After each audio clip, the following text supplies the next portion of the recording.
মইতো ভাবো যে হিমন্ত বিশ্ব শৰ্মা চৰকাৰ আমাৰ চৰকাৰ গঠন হলে নহয়, আচলতে এতিয়াই জেলত যোৱা উচিত। হিমন্ত বিশ্ব শৰ্মাই যিমান নিৰীহ মানুহৰ হাতেৰে নিৰীহ মানুহৰ তেজেৰে তেওঁ নিজৰ হাত ধুলে, হিমন্ত বিশ্ব শৰ্মা যিকোনো সময়তে মই ভাবো হিমন্ত বিশ্ব শৰ্মা যিকোনো সময়তে জেললৈ যোৱা উচিত। হিমন্ত বিশ্ব শৰ্মাৰ কাৰ্যকালত ভুৱা এনকাউণ্টাৰ কৰি এতিয়ালৈকে ৮০জন অসমীয়াক হত্যা কৰা হ'ল। হিমন্ত বিশ্ব শৰ্মাৰ কাৰ্যকালত ২৮৩জন মানুহক ভুৱা এনকাউণ্টাৰ কৰি হত্যা কৰা নাই, মৰু মৰু অৱস্থাত আছে, যেনে তেনে জীয়াই আছে, আঘাতপ্ৰাপ্ত কৰিছে। গতিকে যিজন মানুহে ভাৰতৰ সংবিধান নাইকিয়া কৰি ভাৰতৰ দেশৰ আইনক অংগুষ্ঠ প্ৰদৰ্শন কৰি যিজন মানুহে আমাৰ দেশখনত একদম বিশৃংখলতাৰ সৃষ্টি কৰিছে, আইন শৃংখলাহীনতাৰ সৃষ্টি কৰিছে, সেই মানুহজনক জেলত দিয়াটো উচিত। সেইকাৰণে মই স্পষ্টভাৱে আপোনালোকক ক'ব খোজো, যদি এইবাৰ বিৰোধী দলসমূহে চৰকাৰ গঠন কৰে আৰু বিৰোধী দলত যদি আমি ৰাইজৰ দল থাকোঁ, তেতিয়াহ'লে বিৰোধী দলে চৰকাৰ গঠন কৰাৰ ২৪ ঘণ্টাৰ ভিতৰত হিমন্ত বিশ্ব শৰ্মা আৰু তেওঁৰ যিবিলাক পুলিচ বাহিনী যিবিলাকে এনকাউণ্টাৰ কৰিছিলে, ভুৱা এনকাউণ্টাৰ কৰি মানুহক হত্যা কৰিলে, তেওঁলোকৰ বিৰুদ্ধে ২৪ ঘণ্টাৰ ভিতৰত এজাহাৰ দিয়া হ'ব আৰু হিমন্ত বিশ্ব শৰ্মাক ৭ দিনৰ ভিতৰত গ্ৰেপ্তাৰ কৰাৰ ব্যৱস্থা গ্ৰহণ কৰা হ'ব।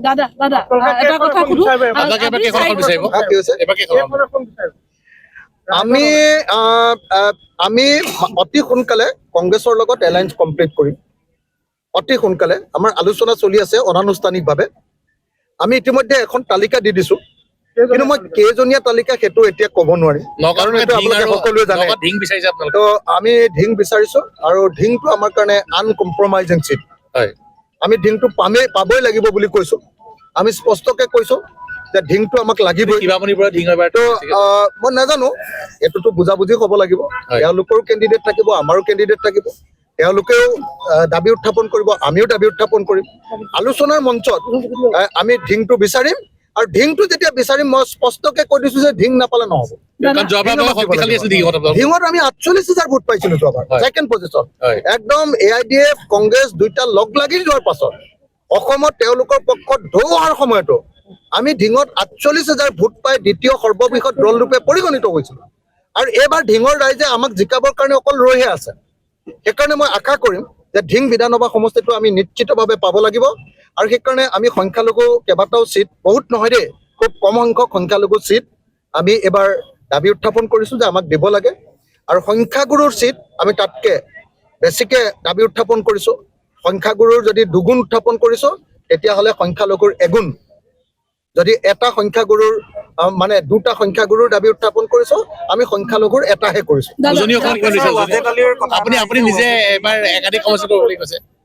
মানে মই এটা সংখ্যাটো কৈ দিব নোৱাৰোঁ হে, আপোনালোকক ক'ব পাৰিলে ভাল পালোহেঁতেন। নগাঁৱৰ সাংবাদিকসকল মোৰ বহুত বন্ধু, মই আপোনালোকক ক'ব পাৰিলে সঁচাকৈ ভাল পালোহেঁতেন, কিন্তু মই এইটো কোৱাটো হেৰিয়াৰ বাহিৰত, ইউনাইটেড ফ্ৰণ্টৰ বাহিৰত, এইটো ঐক্যমঞ্চৰ বাহিৰত, নীতিৰ বাহিৰত।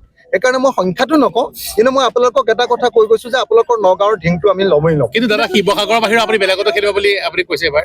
নাই, মই অখিল গগৈ হিচাপে অকল শিৱসাগৰতে খেলিম। আৰু মই শিৱসাগৰলৈ হিমন্ত বিশ্ব শৰ্মাক সদায় প্ৰত্যাহ্বান জনাই আছোঁ যে মোৰ লগত যুদ্ধ কৰিবৰ কাৰণে হিমন্ত বিশ্ব শৰ্মা। আগতে চৰ্চা চলিছে মৰিয়নিতো আপুনি খেলিব। নাই, মই আপোনালোকক এটা কথা কৈ দিওঁ যে মই শিৱসাগৰত খেলিম, আৰু শিৱসাগৰত মোৰ লগত যুদ্ধ দিবৰ কাৰণে মই হিমন্ত বিশ্ব শৰ্মাক মাতিছোঁ।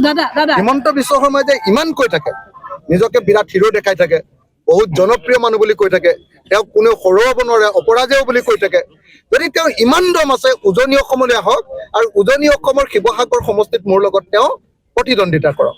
আৰু যদি হিমন্ত বিশ্ব শৰ্মাই মোক যদি কয় বোলে নহয় শিৱসাগৰত নেখেলোঁ, এইটোতো পুৰণা সমষ্টি, হয়তো জিকিবি, এনেকৈ বুলি যদি কয়, তেতিয়াহ'লে মই ক'ম যে তেতিয়াহ'লে মৰিয়নিলৈ আহক।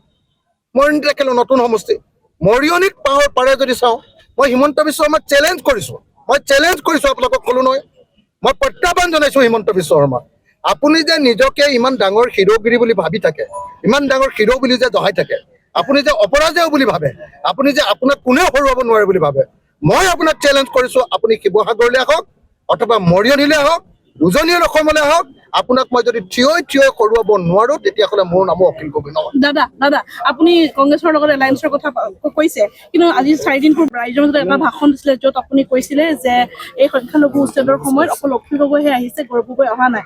এই বক্তব্যই আপোনালোকৰ এলায়েন্সৰ মাজত কিবা অসুবিধাৰ সৃষ্টি হ'ব পাৰে? তাৰমানে যেতিয়া মই সংখ্যালঘু এলেকালৈ যাম, সংখ্যালঘু এলেকাত বিজেপি নাই। তাত আমাৰ কম্পিটিশ্যনটো হ'ল ৰাইজৰ দল আৰু কংগ্ৰেছৰ। তাত অলপ কংগ্ৰেছৰ বিৰুদ্ধে দুখাৰ কমে। যেতিয়া সংখ্যালঘু এলেকাত কংগ্ৰেছে মিটিং কৰিব তেতিয়া ৰাইজৰ দলৰ বিৰুদ্ধেও দুখাৰ ক'ব। সংখ্যাগুৰু এলেকাত আমি কংগ্ৰেছক গালি নাপাৰো নহয়। সংখ্যাগুৰু এলেকাত বিজেপি আছে, তাত আমাৰ পুৰা বিজেপিৰ বিৰুদ্ধে শত্ৰুতা। আৰু য'ত সংখ্যালঘু এলেকা আছে তাত বিজেপি নাই, 0।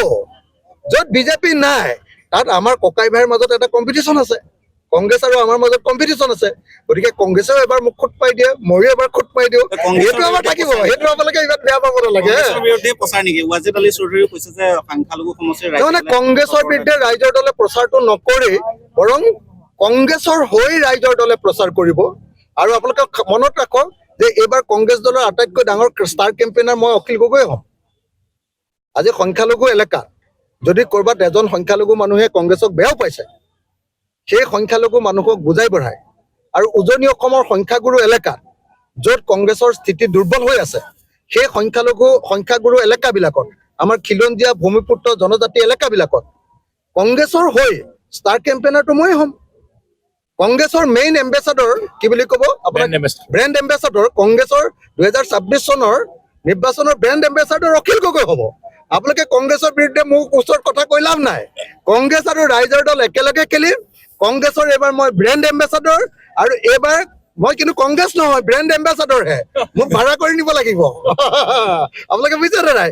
মই কংগ্ৰেছৰ ব্ৰেণ্ড এম্বেচাডৰ, মই কংগ্ৰেছী নহয়। কিন্তু কংগ্ৰেছক এইবাৰ জিকাম, কংগ্ৰেছ আৰু ৰাইজৰ দলে মিলি এবাৰ চৰকাৰ কৰিম আৰু হিমন্তক 7 দিনৰ ভিতৰত জেলত দিম। আৰু এটা কথা, কংগ্ৰেছৰ মানে আচলতে